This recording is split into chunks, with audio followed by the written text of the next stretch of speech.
It used to be 2000 online shopping. I want this thing. I was on the company site for like what I was looking for. I don't even do that anymore. I go to Amazon, and if I end up on a specific site like Macy's, it's because I didn't see it on Amazon, or I see it. Yeah, because it comes so quickly. Like every time I get something from Macy's, and I'm like, this thing must be delayed. I realize how used I am of Amazon's scarily fast shipping to where I'm convinced there's somebody in the bushes watching me order and then just stacking the stuff, and he's across the street. There was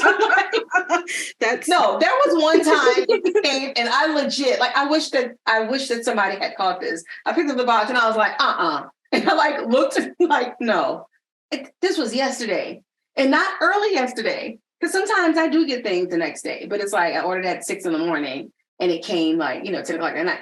This was like, I ordered this in the afternoon and it's early today. How did this get here? Oh, they got that overnight shit. I'd be doing that.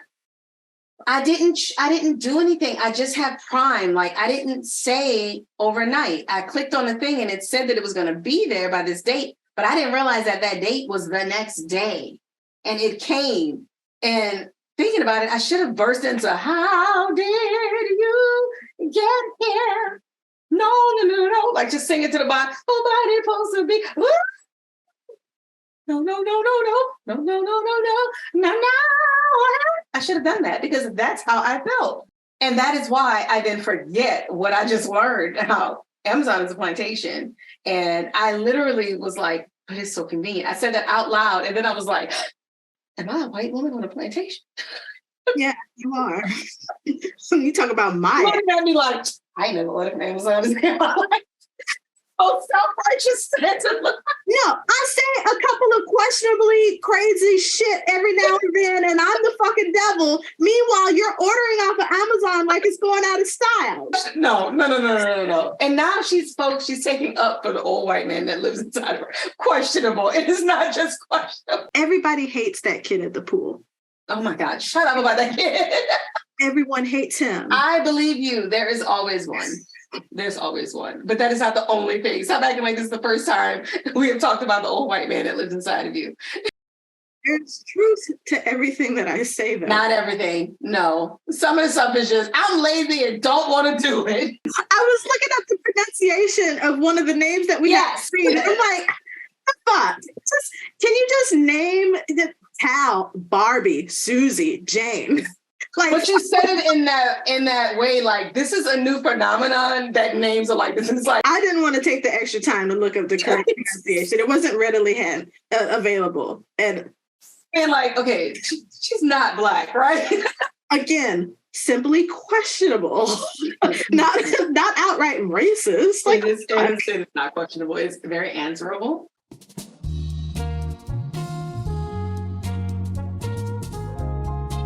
Welcome to Tangentially Speaking, the podcast where we have in-depth and entertaining conversations with a lot of tangents that always, eventually connect two seemingly unrelated topics. I am Nikki.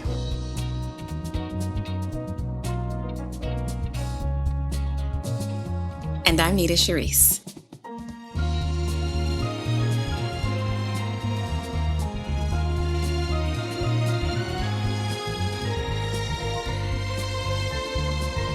Today we're reviewing the final 3 episodes of the 1619 Project, a docuseries by Nicole Hannah-Jones currently streaming on Hulu. In this televised portion of the long-form journalism approach to America's otherwise untold story, Nicole Hannah-Jones expands upon the podcast, book, and website, which are living testaments to how slavery has and continues to shape the nation. It also highlights the magnitude of the Black contributions to what truly makes this nation great. 1619 Project. So we previously discussed the first 3 episodes, and now we're discussing the final 3.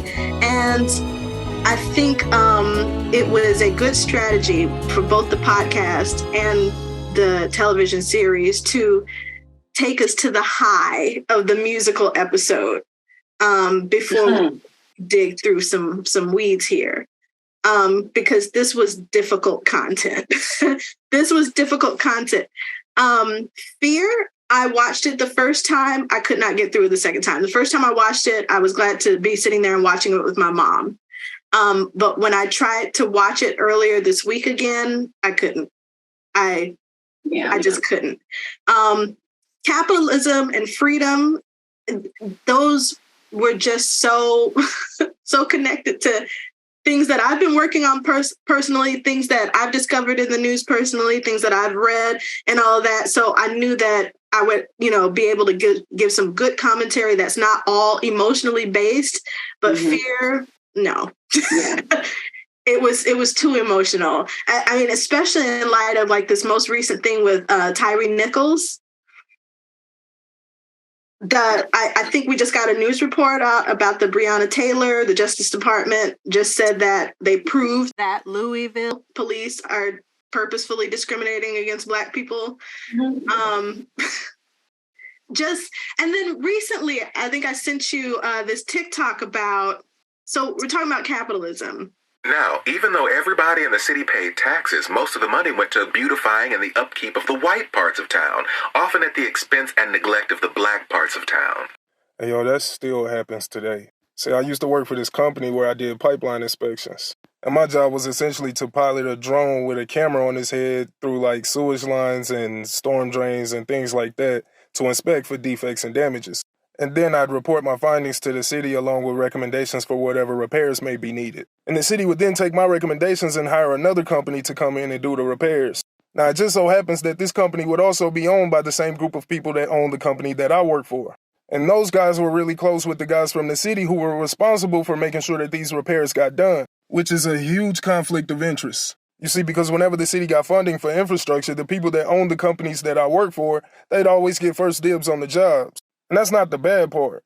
You see, most of the work that we did was in high-income or newer construction areas. I'm talking about places with brand new pipe that rarely needed any repairs or maintenance. I'm talking about places where very few of the city's residents actually relied on that infrastructure. But we almost never did any work near the inner city. Not only did most of the city's residents live and work in the inner city, but that was also the part of town that needed our work the most. You see, if you ever drive through a low-income area and you're wondering why the roads are falling apart, yeah, it's not because of the residents in that area.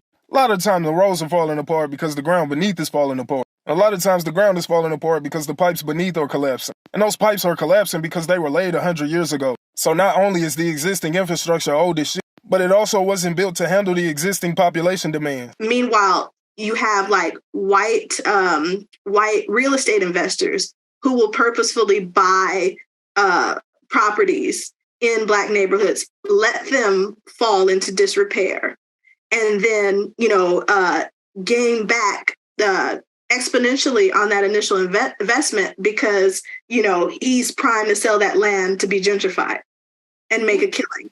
Yeah. Just yesterday, I went to lunch in Little Five Points, like right by this walking distance from the Carter Center. Actually, it's not Little Five Points, but it's closer to that area. And as a writing student, I used to go to Manuel's Tavern all the time. Manuel's Tavern used to be next to this great big parking lot, just huge parking lot. And then there was a couple of houses or whatever. It was in the city, but it wasn't so much. It wasn't so densely packed. They've put up condos that sell for $800,000 a pop on that parking lot now. Wow. I didn't even fucking recognize it. I've only been here, I went to grad school in 2014. So less than 10 years, it's a completely new, very high density, high traffic area now, and that's what's happening. I don't know how safe it is to live over there because, again, like if you're talking about Atlanta, so much of this area that they gentrify used to be predominantly Black areas. When this first dropped and we were talking about it, I watched all of them. So, but I do remember Fear. I didn't watch it as quickly. It took me a while because I had already made up my mind that the stuff is happening in real time. So since this was put together to be streamed, so much more has happened. So you're watching it and thinking about, wow, such and such hadn't even happened yet. Or and I'd already told myself that I really did not want to see any more videos of Black men and women being pulled over by the police because it has it has an effect on you physically, like your body responds with that same stress as you're watching it. So I'd already made up my mind. And then fear was kind of like, so here's a really long drawn out one, but with like people talking to you, like in between. That'll make it better. No, not really. So I think I had like a couple of times where I watched it. And then when I finally finished it, it was a good episode, because that's the one where we meet Derek, right? Derek, or Derek is what he calls himself. The guy that the NYPD came and had like a 6-hour standoff outside of his apartment. Yeah. And you see, when I finally completed the episode, I was able to get to that part. And then I forgot, and then rewatched it for this. And I still just had the same kind of like, I don't believe this. Like, talk about stuff just happening in plain sight, or being able to do whatever you want to do. That was insane. To have somebody just come to your door. I'm so glad that he didn't open it wider, yeah, and say that we have a warrant. And then when it comes down to it, which they never produced, and then when it comes down to it, say, because you yelled too loudly at a cop into your megaphone. These motherfuckers ain't even trying no more. It's like, the broken tail light is better than that. It would have made more sense for them to tell him that he had a broken tail light and he had never been in a fucking car. At least we recognize the tail light. But that one, like, wait, you yell too loudly into a megaphone? You talk too loudly into an instrument whose whole purpose is to make your voice louder? And you're bringing, I don't know what kind of vehicle that was, but it looked like a police fire truck. It was like, why all of this? All those people for this one guy, to where he had to call lawyers to know how to proceed. That is what it is to be Black in America, that you could just be in your apartment and that can just happen. And I'm glad that those people stayed out there. I'm glad that people were broadcasting it. I'm glad for all of that all of those things were in place. But we can't forget the initial smallest part of this. Like, why is that able to happen? That's the problem. Not why, but the fact, because we know why. The fact that it's allowed to happen. New York, talk about densely populated. They can't afford the closing of streets that, like, they disrupted stuff. Police are usually called when something is disrupting the flow of traffic and doing things like that. They were out there as if he had children in there and had started a cult in his apartment. And it was just him. Yeah. And the crazy thing about it is, as crazy as that looks for the entire NYPD, it looks like, to come and get this one boy or one man, if he had come out and they shot him, nothing would have happened to them. They would have spun a story and everybody would have said, there must have been some reason. All the same people who have watched these videos over and over again and probably have white fragility on their shelves. And yes, after George Floyd, would have still said, but for them to do all that, there's still like an unspoken trust and benefit of the doubt that is given to these thugs with badges. And then you got this one guy who doesn't even look like what they can usually pin their ignorance on. Well, he's probably involved. No, like he looks like a regular guy, and he was protesting, and that's legal in this country. And then to see like all of the, it was Oklahoma and Iowa, I believe, that have the those measures in place because they want to make it law to where people who hurt protesters, like running into them, like there's no penalty for them, but the people who are protesting, there's penalties for them. Like just totally switching around all of the things that make this nation great that you supposedly value so much.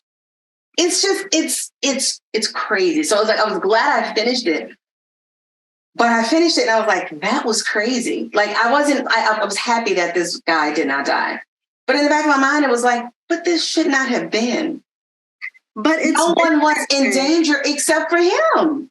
The thing is, it was alarming to me to see this new story, in this day and age, and then be reminded of what happened to Fred Hampton, be reminded what happened to Stokely Carmichaels, and all of the Black victims of COINTELPRO and, victims of our own government, Oh, I'll have to drop a link in the show notes. Malcolm X's daughter is suing the United States government for the death of her father. Because the information has been released. They did it, So but like this has been happening. The government has been killing Black people for speaking up for their rights for years.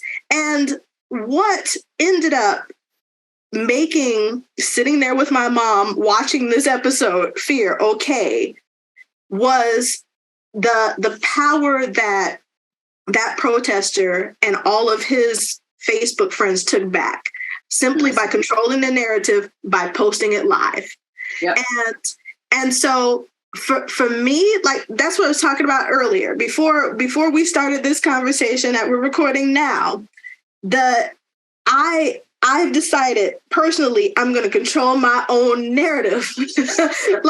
When I see other Black people, I'm telling them how great they are. I hope that they will return the favor to me because we need this. Yeah. We have to stop buying this narrative that, California is this very liberal and open and welcoming place to people of all races, colors, creed. Their police department just got caught having and promoting gangs within the police department, meaning the police officers were gangs.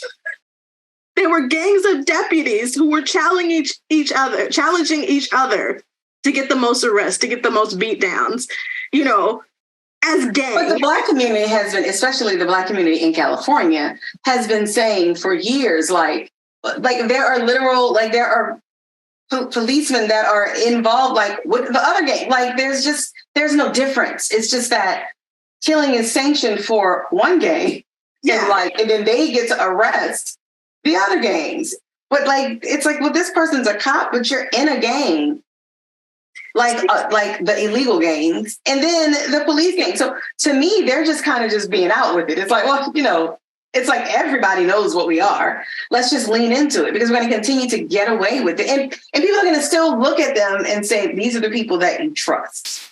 Because they're believing the narrative that's spun on TV all the time. During the 90s, after Cops came out, there's the reality show Cops, but then all of the police procedural shows that were on television was kind of crazy. Yeah. Shows about law and order and criminal investigation and criminal intent. There's SVU. There's there's the original recipe one. And then all these little offshoots. There was another one. It didn't last long, but there was a Law and Order trial by jury where they focused on the law side of it, specifically choosing juries and all that. And I feel like there's another one. But it just obsessed with the, we're the good guys. It's especially the ones that would have the personal lives of the police too, because then that humanizes them. But even it's that they're the good guys, but also it humanizes them and it makes us have compassion for them against this world of criminals. But it's not just Law and Order. There's the Chicago PD with, was it Dick Wolf? But that's the Law and Order guy. That's the creator. Okay, then there's the Rookie, the Closer, Blue Bloods, Dexter. A serial killer that serves on the. Oh my God! I completely forgot that he was basically he worked with the police department. He was a police. Forgot that. Yes, Brooklyn Nine-Nine, Lucifer. Actually, a show about Satan is really a police procedural. Luther, that's British. Monk, Bones, Hawaii Five-0, The Wire, CSI Miami, NYPD Blue, Bosch, Major Crimes, Rizzoli and Isles, 911, all the NCISs and CSIs. There's so many of them. Do you see what I'm saying? Different cities, so does Boston do DNA? It's the same thing. It's just the DNA has an accent. Out of all those you named, I will say that Brooklyn Nine-Nine is the only one where I don't remember what year they started in, but a lot of stuff happened. And the writers made a concerted effort to okay, so it's basically like, we can't act like nothing is happening, even though it's probably the only one out of all those that you named that is a half-hour comedy. But that half-hour comedy took more pains to have a storyline about not just a bad cop, but a bad leader, like chief or like the highest person was dirty, and then showed how it affected things that have been going on. I still kind of watch Law and Order, and the one thing that they do that's annoying is they want to have it both ways, and they want to shed the light and talk about it, but ultimately the needle really hasn't moved. You know, it's like, I'm conflicted. Did you quit your job? I'm still doing it though. Like, and it's just kind of like you feel conflicted, but it's still very much their story. And it's like, come on, y'all. Law and Order has been on for 150 years. It can end. Like, these shows need to end and kind of make a way for whoever's going to figure out the right formula, be it drama or comedy, to actually show what is really happening. You know? Or we just don't even need it. How many episodes of SBU do we actually need now? Because how long has this show been on? Wait, let me verify. 23 years. 23? It's been on since 99 or 2000. Yeah. 24 seasons. Okay. Of mostly female people. Just the most depraved. So I'm like, who y'all hired in y'all writers' room? How is it entertainment? That's what I'm saying. Like, this is a television show. And like, okay, if you had 3 or 4 seasons, these are some dangers that's happening out on the streets. You know, when we air this episode, then let's follow up with some therapeutic or, you know, socially responsible avenues to making sure that this shit doesn't continue to happen. But there was nothing like this. It's like, yeah, fucked up shit happening to women and girls. All right, here's 23 more seasons of that. Why are we consuming that? Why are we okay with living in a society where just like, yeah, renew that shit, you know, pronto? Because all and this isn't an answer like, this is why, but what makes it easier is, and they say it in their promo, it's the ripped from the headline. So it's like, we have it in our news. They literally do, because there's some things where it's like, oh, this is about Bill Cosby. There's an episode that NBC was too scared to air because it was about Trump, and they never aired it. They shot it and they didn't air it because we can't make him mad.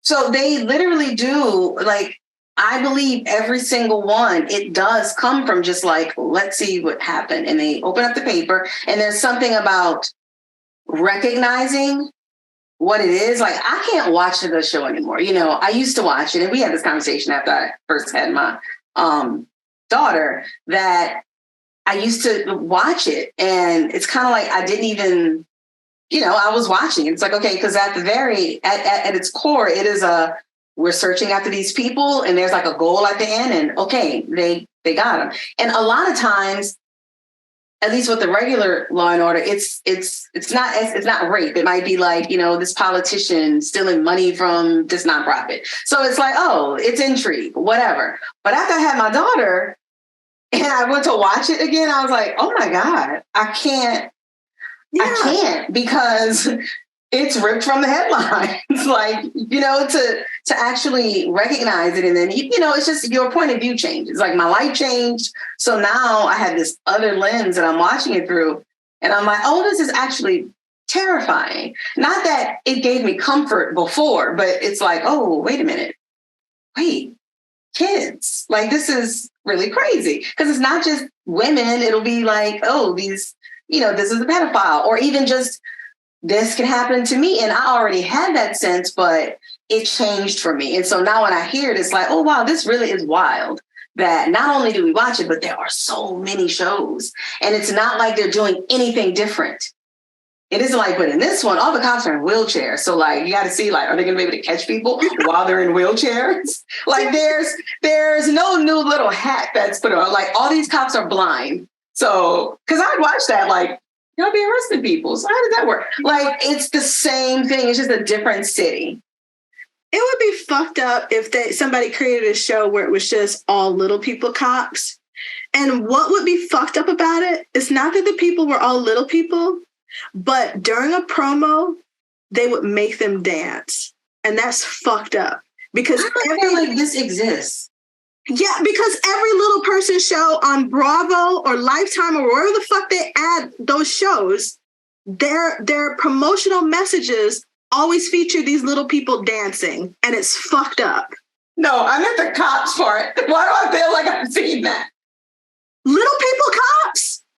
Like a show. Yeah. Why do I feel like I saw that? Or maybe I'm thinking, maybe I can picture on something, maybe a little person was a cop and they were a stripper. I can see a little person cop right now, like a few of them. There are no little people cops, and there shouldn't be. There really shouldn't. My point is that there shouldn't be any fucking cop shows. And there shouldn't be. It's like, wait, this is a secret vendetta. Like, of all the things we know about you, like, I aims to end all lineages. I'm going to avenge that little person that killed my uncle. Sorry, you know what? I'm glad that we're getting to know little people and we're understanding what their experiences are and shit. But why have them fucking dancing in every commercial? They're dancing, like, why? If it was, they don't have the housewives or whatever. They're exploiting them. It's America. So, which brings us back to 1619 and getting into, like, I loved her little people episode. She did a deep dive on Black little people. Did she have an episode? No, girl. Oh, I feel like she would come up with that with those dead eyes. She's somebody that's like, would I have that? Let's go buy some Jordans.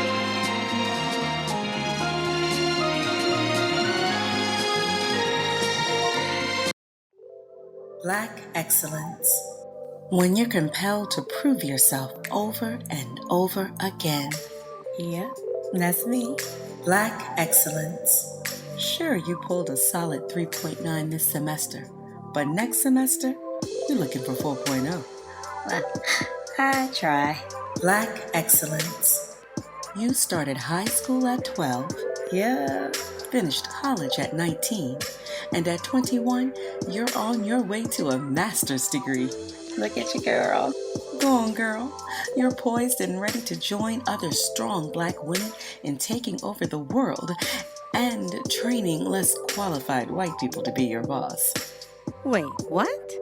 Black excellence is handcrafted in our vineyards in New Orleans. What are vineyards doing in New Orleans? Overachieving. And that's why Black Excellence wine is made especially for us. Because we stay showing out here. We got to, or else. I have a nice tall glass of Black Excellence. You about to need it. I thought Black Excellence was... Black Excellence is wine. Black Excellence. Girl, it's just wine.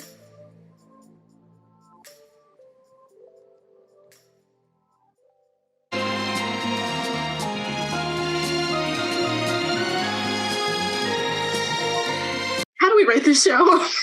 How do I rate this show? Of course, 5 stars, 10 stars, 15, 20, just give me a fucking clock. 5 stars. It's perfect. I have no like, oh, I like this, but I wish.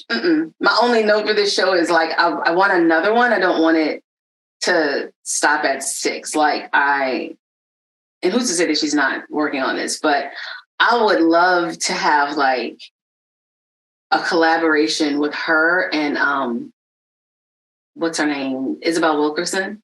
Oh my God. Like Warmth of Other Suns. Not that cast isn't great, but to me, 16, 19 and cast go pretty well together. Like really, really well. But like she mentions in what was probably my favorite episode, the episode 6, where they talked about freedom.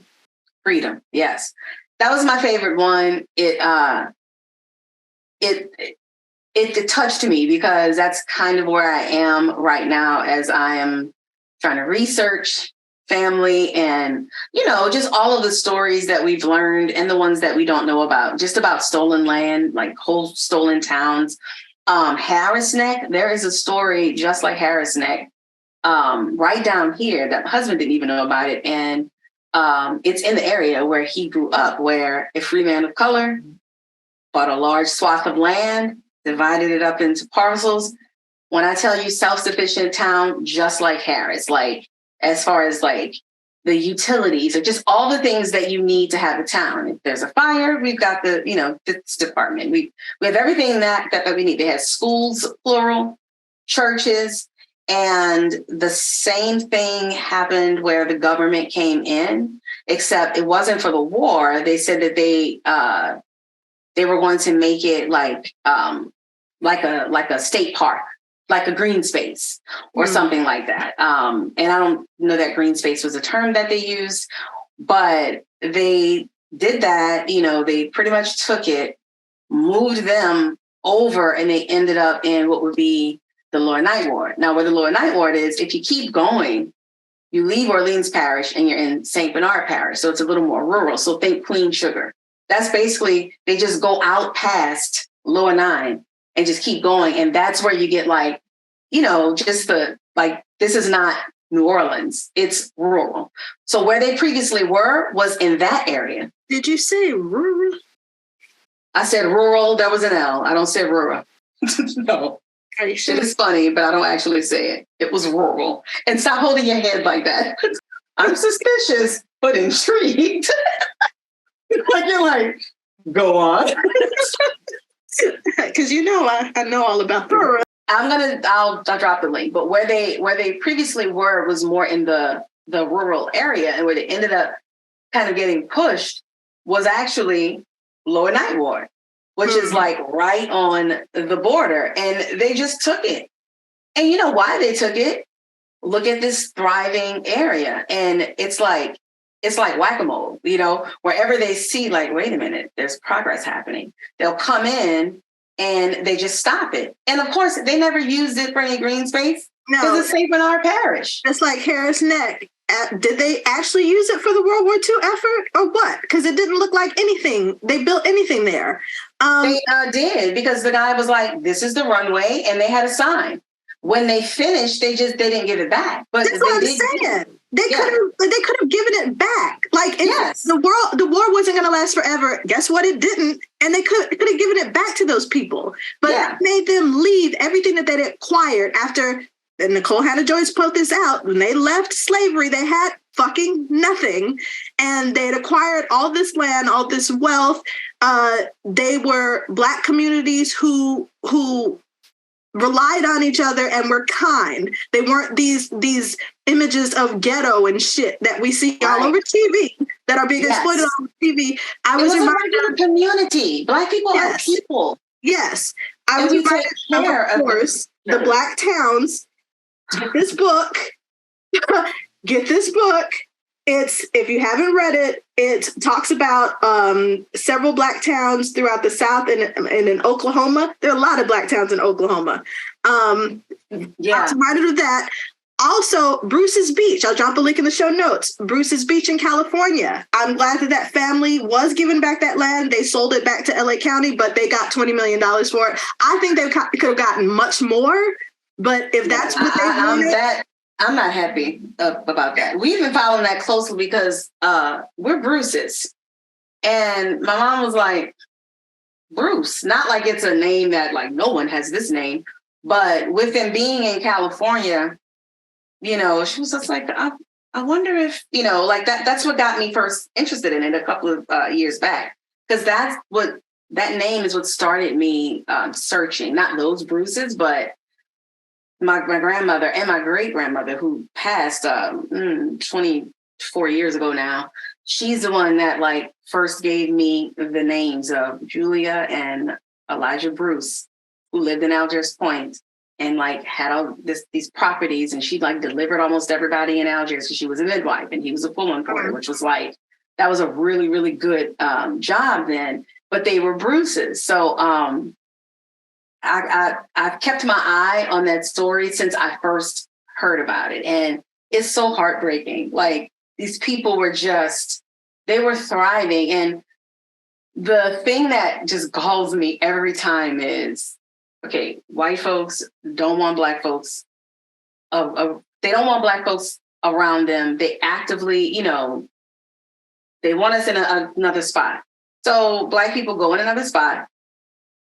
We make it poppin' like we always do. It's successful, but you can't let that be. No, there's nobody going, nah.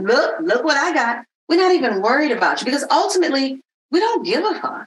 Yeah. It's like, I say this all the time. School, I don't even know that we would have even tried to integrate schools and other things if separate but equal was legit equal. Because honestly, in my heart of hearts, I don't need to.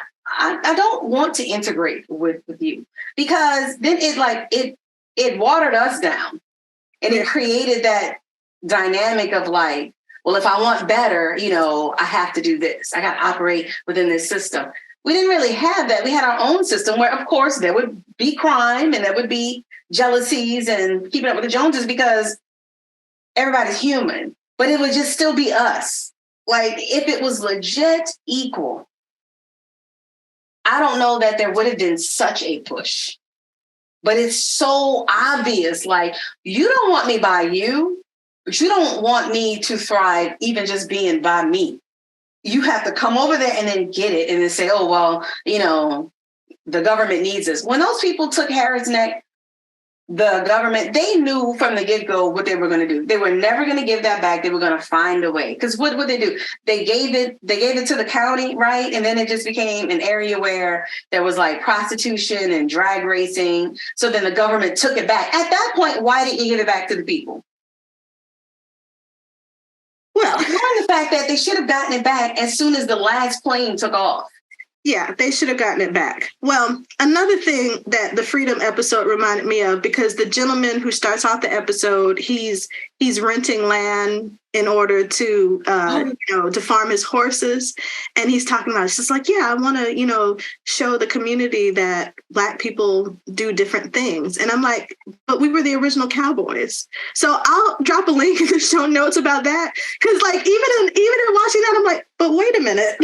This is not a new thing for us. We didn't just come to us, just like with a rap in Atlanta, being outside, living outside in the wilderness, not a new thing for us. Reminded me of. I thought about that episode. But I didn't get from him that that's what he was saying, though. No, I didn't get from him that he was specifically saying. It was just something that was left unsaid. He said, I just wanted to show them another way that Black people exist. But he didn't. I kept waiting for him to say, we were the original cowboys. But he never said that. So yeah, and he may not even know that. I mean, but this is good because this shows why we need CRT, because people do not know. Like, it's the kind of ignorance that isn't like willful. It's just like we don't know.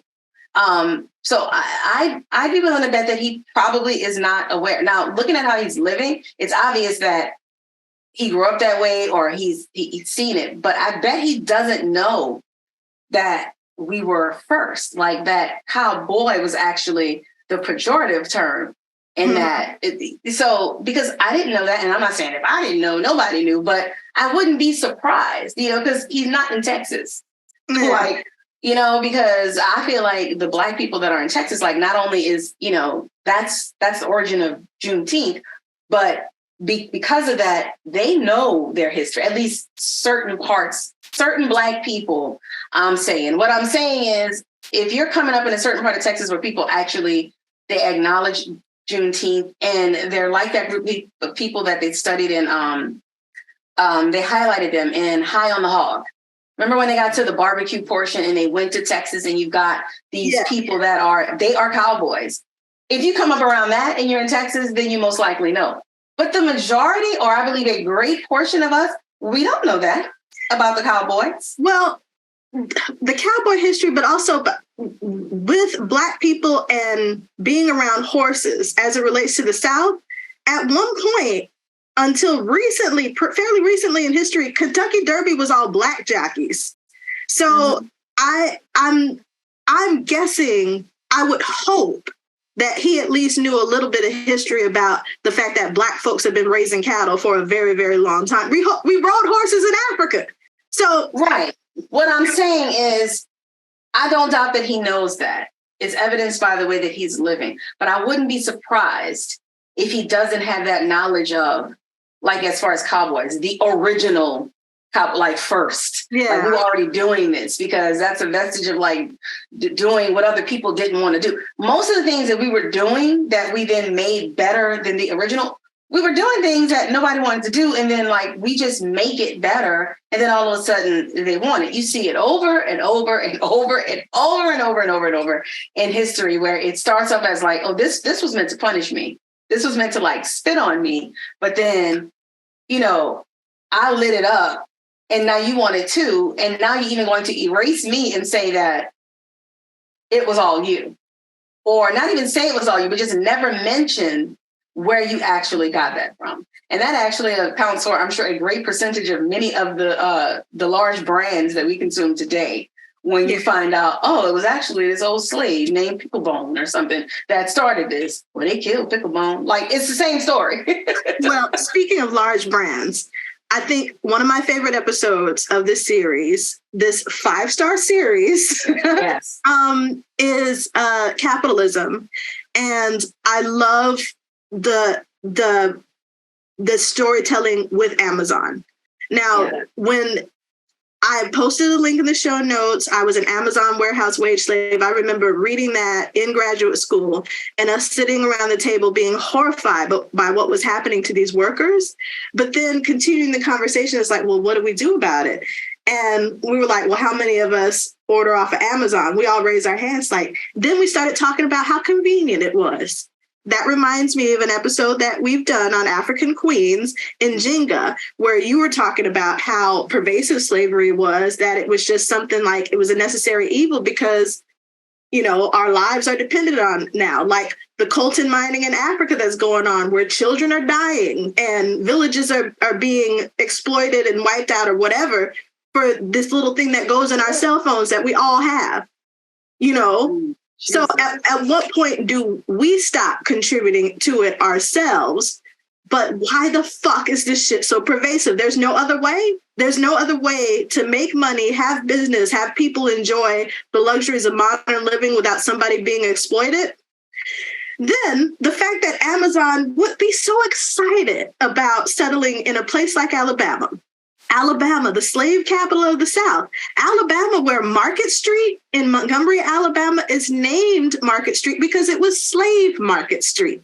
And if you do a walking tour through downtown Montgomery by the Capitol building, it tells a whole history from the Paleolithic era right up into modern times, how that state has primarily thrived off of exploiting first the land, then the Native Americans, and then just an ongoing continuation of colored people through slavery and through the prison industrial complex, and now through places like Amazon. I just thought that was so well done. I like how what episode did Nicole Hannah-Jones said? She said she described the South as the apartheid South. And I'm just like, we need to call it that from now on. I'm pretty sure that was freedom. Yes, the fucking apartheid South. Yeah, when she said that, I was like, wow. And it made me think about the part, how in Warmth of Other Suns, how she uses terms that you hear when you're studying history and the migrations of people, but does she call the South the homeland? She says homeland, but she uses another word to describe the government and how oppressive it was. But you never hear that word used the way, like, to talk about just the South and to speak about a homeland as if you're talking about a separate country, which in many ways the South was very separate. It is like a separate country. I mean, but that's what they wanted to be. Like, that's what spurred the war. But I instantly thought of that, and that's what made me think, wow, I would love for there to be some sort of like marriage or melding between Warmth of Other Suns and those themes, like kind of extending from episode 6, Freedom. And then like I I would love for that to happen, or just, I don't know what that looks like. Maybe another series like this, because I love these types of just really well done documentaries. They choose the perfect shots. Like it looks good when they have old documents, like you can see it, the clarity is really good, even though this paper is 5 million years old and somehow but you can still see it. There's intelligent people, everybody looks great. It's like, man, the lighting in this, everybody just looks really great. She's a chill person. So, and you can tell that she is talking to people for whom this isn't our first time being on camera together. We have talked, we have a relationship, because there's one man, I think that this is Freedom 2, where she is speaking to him and she said something like, yeah, it's been a long time. You can tell that he must have been a frequent person that she called when she was in school or grad school or something. They had a relationship. And then even people who maybe she contacted them for this, there's just an easy feeling and it's just a conversation. And I appreciate that, because sometimes you watch documentaries and yes, the person's very knowledgeable, but I'm not enjoying them. It's like they're boring, or I sometimes watch these people and I wonder, do you love this topic, or do you just know about it? Yeah. I don't feel like I'm conveying what I mean, but there's people where they're talking, the woman who she talked to, who was the researcher, who really got into the story of Mustafa Shah, the ancestor that had Harris Neck. This woman loves this. And it could be because she's a Black woman and she identifies, whatever it is, she really loves this this material, this content. You can tell this woman can talk about this forever. And I just enjoyed it. I did not feel like I was watching school. And I'll watch any documentary, even the boring ones, but this one, she's just taking such great care, and her personality is all up and through it.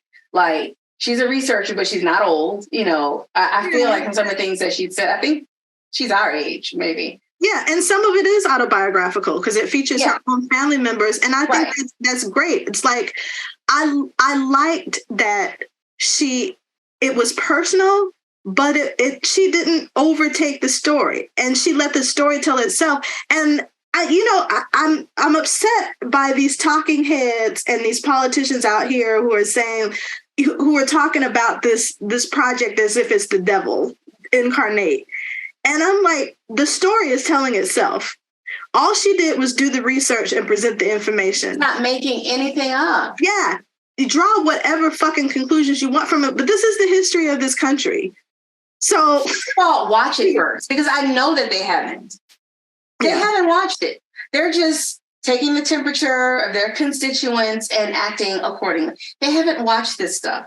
It's if you are a lover of history, whether you are a backwards ass Republican or not, if you're a real lover of history, you're into it. Even if you don't agree, the depth of research and the care that she's taken to back everything up and have receipts. It isn't just her telling us that this is what this is. She questions the people, and what they say backs up what she said. It's how it's supposed to go. Yeah. And people do act like it's some kind of evil thing, and it's not fiction. Yeah, because it's not fiction. Because it doesn't fit that narrative. And again, that's the theme. Let's make sure that we are working overtime to take back our own fucking narrative, so they don't keep shoving this bullshit down our throats and us believing that as if that's our truth.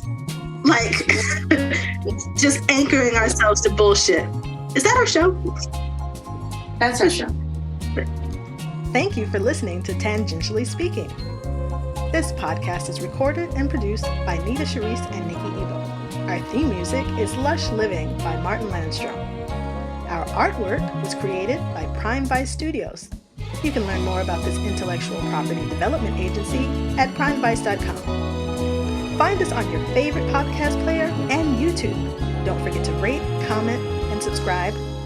And be sure to follow us on TikTok, Instagram, and Twitter.